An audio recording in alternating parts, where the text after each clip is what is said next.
Okey, hari ini kita sambung soalan trial yang seterusnya. Kalau kita tengok soalan nombor 1 ni adalah berkaitan tindak balas logam dengan asid. Okey, rajah 1 menunjukkan susunan radar eksperimen mengkaji kereaktifan magnesium dengan asid hidroklorik cair. Okey. Soalan ni kemudian diberi kamu jadual keputusan. Isi padu gas yang dikumpul dicatat setiap minit sebanyak 7 kali. Jadual 1 menunjukkan keputusan eksperimen. Okey, kalau kamu lihat dalam soalan ni, jadual dia dah beri isi padu gas yang terhasil pada minit kosong hingga minit yang kelima. Okey, untuk eksperimen ni, kalau kamu baca, kita akan tahulah gas yang terhasil tu sebenarnya adalah gas hidrogen. Cuma untuk eksperimen ni, disebabkan dia tanya di bahagian A, jadi dia lebih kepada menguji kemahiran pelajar untuk melukis graf. Kecuali lah kalau soalan ni keluar di bahagian B, mungkin dia akan tanya apakah gas yang terhasil, bagaimana nak mengesahkan gas yang terhasil itu hidrogen, mungkin dia akan tanya macam tu lah. Tapi kalau dia tanya di bahagian A, dia lebih kepada menguji kemahiran melakar graf. Jadi untuk melakar graf ni selalunya paksi dah diberi. Contohnya macam ni, dia dah beri dah paksi X, paksi masa, paksi tegak isi padu gas. Jadi kamu hanya pindahkan sahaja koordinat yang dah diberi. Jadi pada koordinat ni kita nampaklah isi padu yang terhasil tu semakin meningkat apabila masa meningkat, dan graf dia adalah graf melengkung. Bila graf melengkung, kamu tak perlu guna pembaris lah, freehand, dan cuba dapatkan garisan yang selicin yang kamu boleh lah. Sebab kalau graf kamu garisan lengkung tu tak licin, mungkin kamu akan hilang markah pada garisan. Okey, saya harap semua boleh plot graf tu melengkung. Okey, kemudian soalan B pula.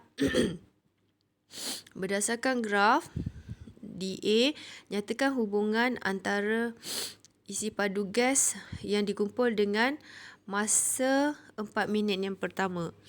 Okey, bila soalan hubungan ni, macam sebelum-sebelum ni kita dah tengok banyak contoh dah, kita boleh guna pendekatan semakin-semakin dan jangan terbalik. Kena bagi tahu manipulasi baru bergerak balas. So, kalau dalam graf, selalunya yang manipulasi adalah paksi mendata. Jadi kita kena bagi tahu masa dahulu, barulah kita bagi tahu bergerak balas, iaitu paksi tegak. Okey, kalau kamu tengok daripada jadual ni pun kita boleh nampak. Jadi minit kosong hingga minit 4, isi padu yang terhasil semakin meningkat. So jawapan dia adalah semakin meningkat masa, semakin meningkat isi padu gas. Okay, itu soalan B, jawapan dia.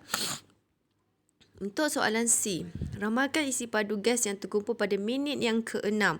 Okey, ramal. Ramal ni maknanya dia suruh kamu teka.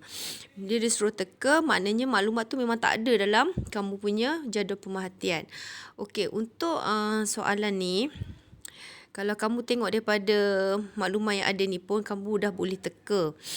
Pada minit yang ke-5, kosong gini betul, dia semua meningkat. Cuma di sini kena hati-hati sikit lah. Cuma cikgu nak ingatkan kamu, kalau kamu baca buku, kamu akan dapati di akhir graf ni nanti, di hujung-hujung masanya, dia akhirnya dia akan mendata tau. Jadi saya tak naklah kamu letak nilai yang lebih besar daripada 47. Minit ke-6 tu kita anggap dia 47. Kenapa tak ada peningkatan? Sebab waktu tu kita anggap tindak balas tu dah lengkap. Tindak balas tu dah selesai. Jadi isi padu yang terkumpul akan jadi malar lah, akan jadi tetap.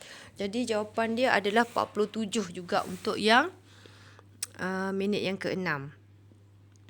Okey, seterusnya soalan D.